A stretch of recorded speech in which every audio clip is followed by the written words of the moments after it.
Welcome, Internet, to ABNERDITY.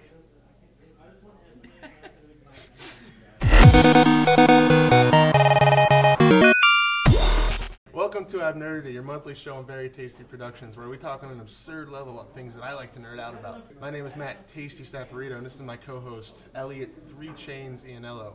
This month we're talking about Legend of Zelda, Nintendo, and particularly the Hyrule Historia, Nintendo's new book chronicling the Zelda universe, the multiverse, all the little things that Zelda fans thought they knew, and now can have confirmed or disconfirmed. As you can see, we're in a new setting. Thanks to Four Horsemen Comics for allowing us to film here. We're going to have some ambient noise, obviously. The set's not complete yet. There's a lot of cool stuff going on around us, like right over here, but, you know, you can't see that. And Ron Davis has graciously afforded us some set time in his shop, so many thanks. Many thanks to Four Horsemen. Hey, Matt. Yeah? It's time for some nerd news. Nerd news! As you well know, Nintendo had a big month with new releases, big announcements, and impressive sales. Aside from Nintendo smashing in at retail, Nintendo has announced a new Super Smash Bros. Game, which is going to be released on the 3DS and the Wii U, which I'm pumped about. They've also announced a new Mario Kart for the Wii U, and a new full-fledged Mario game, which is going to be made by the producers of Mario Galaxy 1 and 2. Most importantly, though, to us, Nintendo is re-releasing The Legend of Zelda The Wind Waker in HD on the Wii U. They're also working on a new HD Zelda game from the ground up. This is big for two reasons. One, this is a new Zelda game, but also, this is a new Zelda game. According to AG Alnoma, Nintendo is rethinking the convention of Zelda, starting from the ground up with the franchise. Ideas like dungeons needing to be completed in order and Zelda adventures being single-player only are being set aside as the team focuses on returning to basics.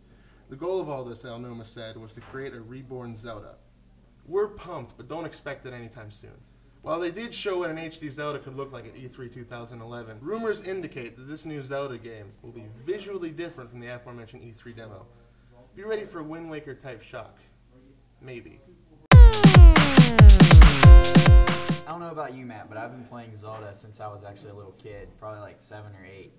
And I've had a lot of really fond memories of actually playing those games. So in honor of the 25th anniversary of the franchise, I was wondering, what is your favorite Zelda moment? My favorite moment from the Legend of Zelda franchise is actually from the Ocarina of Time. Let me go. Cliché, Let me go. Slide. It's the moment from the last boss battle between you and Ganon when it becomes giant Ganon. You're fighting this like giant dinosaur Ganon bull, whatever it is. Well, I don't think that's a spoiler anymore, but so sorry. My favorite moment is from the cutscene where you finally kill Zelda, or kill Ganon, or you're about to at least, and Zelda uses her magic on him, and you go up and basically slash him in the face, and there's little pieces of gore flying everywhere, and you do a final stab. It's all dark. It was kind of dark. It was very dark, and when I was a kid, I'd never seen that in video games before, and I think that's what affected me so much about that moment, was the fact that it was so dark, and as I would argue, that lends to video games as an art form in today's modern medium, which is an entirely different video. Stabbing people in the face. Art form. Art. Heard it here on ABNERDITY. Yeah, but what's your favorite Zelda moment? Well, I think my overall favorite game is Wind Waker. Okay. And you do a pretty good face stab at the end of that one. That might be the theme. When you get Gandalf. It might very well be a Zelda theme. But I think my favorite specific moment comes in Twilight Princess. I played on the GameCube, and the moment where Link has sort of a vision about the creation of, well, the world. It too was very dark. And I remember it starts to go through the creation story of and how the three goddesses, of the Triforce sort of made the plane of Hyrule. And then it gets really dark when you go all wide-eyed, and it insinuates that maybe she's a villain. And I remember there being a dagger too.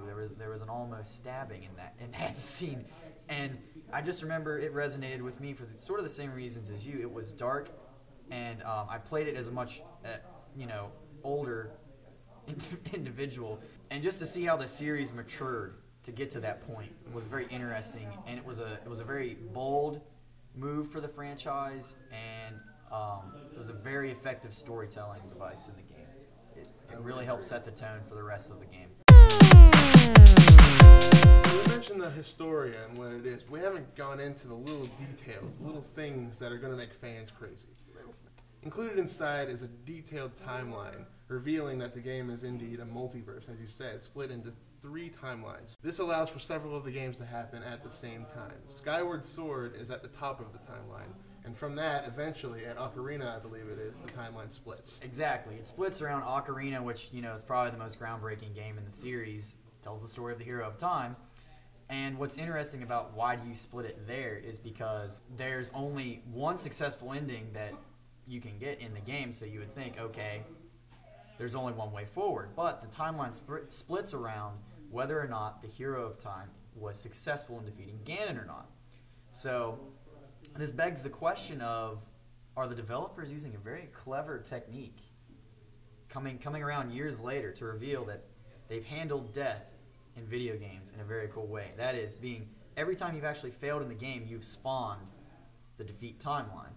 And you've opened up a new timeline. The really cool thing that the timeline also reveals is the art styles actually indicate which branch of the timeline you're in. For instance, the darker theme Majora's Mask and Twilight Princess are coupled in the same lineage, as well as the more brightly colored and cel-shaded Wind Waker and Phantom Hourglass. And then the classical style Link is on the far left of the timeline, if I remember correctly, and that is actually where the hero of time is defeated. The other really cool tidbit about the timeline is there's a blank spot near the top, kind of like right after Skyward Sword. I think you'll see a little tick on the timeline, and there's nothing there, so maybe that's where the new game's going to go. Little thing here, I think the most interesting thing that lends itself to your theory about the art style, telling you what timeline it is. If you look at Skyward Sword, it has a bit of a blend of the dark and the cel-shaded. If you look at Link, he's got this kind of almost human feel that you see in Twilight Princess and Majora's Mask, but he's also got the cel-shaded brightness of Wind Waker. So, yeah, just a little something to think about. Legend of Zelda has been around for a while and is still a major force in the gaming industry. Not counting re-releases, there are 17 full Zelda games. Each game... I don't have enough fingers to count that. 17 is a lot. Each game is highly anticipated and generally meets high critical acclaim. And I was just wondering, why is this? Why is Zelda such a force? And why is it still successful to this day? What does Zelda mean to the gaming industry? Well, to answer that, Matt, I have prepared an essay, a summation of my thoughts. Surprise. It's both an easy and a hard answer. The easy answer is attention to detail. The series has always had staying power just because a lot of care has been put into crafting each installment. But there's much more to it than just that, Matt. Zelda as a franchise has always been ahead of its time and nailed the winning formula of ensuring that gameplay and story are not disjoint, but rather have a symbiotic relationship. Gameplay contextualizes the story and vice versa. When this happens, this magic, this je ne sais quoi, you feel like you are living the adventure. The style each game exudes is unprecedented, and each major entry always seems to sweep you away. Zelda is important because it not only lends itself to pushing the boundaries of how video games can affect a human, but on a much grander scale, it pushes the boundaries of storytelling. Nothing is more impulsively human than wanting to tell a story. We are the only species that I know of that does such, and The Legend of Zelda does so masterfully. So I guess we should wrap up with the important question. Is the Hyrule Historia worth your time and your hard-earned rupees? That is an important question, Matt. That is the important question, Matt. And the answer is, if you're a hardcore fan of the series, absolutely. It's like $19 on Amazon, so it's pretty cheap. That's, I think, how much I paid for mine. It's more than just a timeline. It's packed full of just tons of great concept art for each game. Seeing some of the older games' concept art and little like dungeon designs on graph paper is really cool. If you are a casual passerby, I would probably let this one go. But for the really hardcore fans, there's a special edition. Ooh. And you're going to have to upgrade your rupee purse to buy that one because it's $80. It's a leather-bound book. It's kind of something that Gandalf would read. Gandalf. If Gandalf played Zelda. Well, we're out of time. Thanks for watching. I'd like to thank Four Horsemen Comics again for allowing us to use their store as a set. That was awesome. And it's the new permanent home, semi-permanent home of ABNERDITY. And we'll be doing some improvements from the just blank gray stage we have now.